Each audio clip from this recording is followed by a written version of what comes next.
నమస్తే అండి. Yanam Godavari A to Z ఛానల్‌కు స్వాగతం అండి.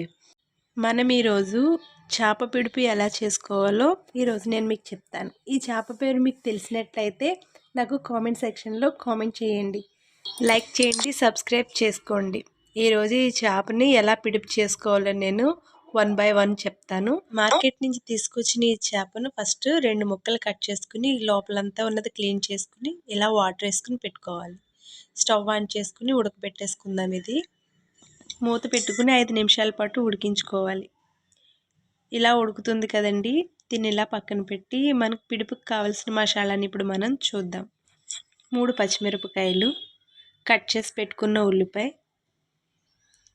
కొంచెమంత దాల్చిన చెక్క, 4 లవంగ మొగ్గలు, 2 స్పూన్లు ధనియాలు,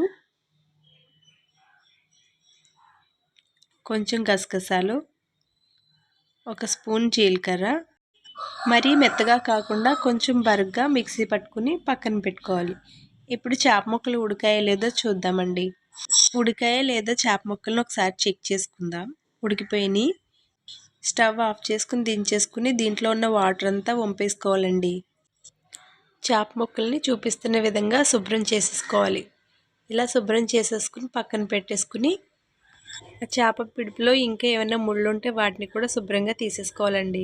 తర్వాత అదంతా ఇలా కలిపేసుకుని ముందుగానే పక్కన పెట్టుకున్న మసాలా వేసేసుకోవాలి.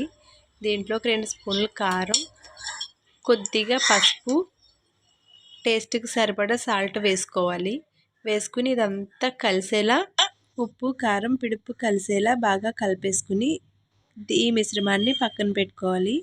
ఇప్పుడు పోపుకు కావాల్సిన ఇంగ్రీడియంట్స్ స్క్రీన్ పైన ఇచ్చాను, ఒకసారి చూడండి.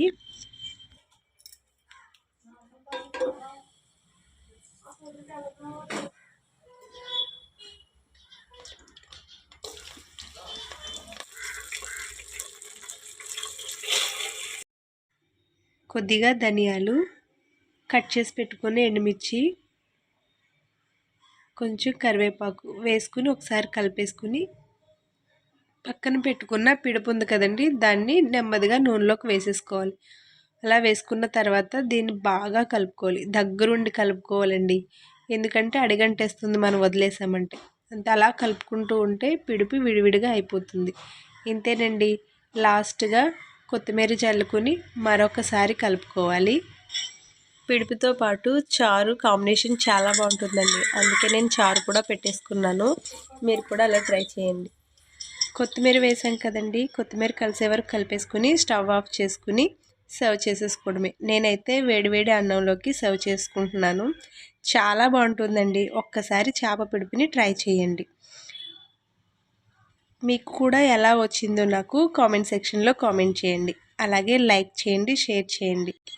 మరిన్ని నా వీడియోస్ చూడాలని కోరుకుంటూ థ్యాంక్ యూ ఫర్ వాచింగ్ అండి.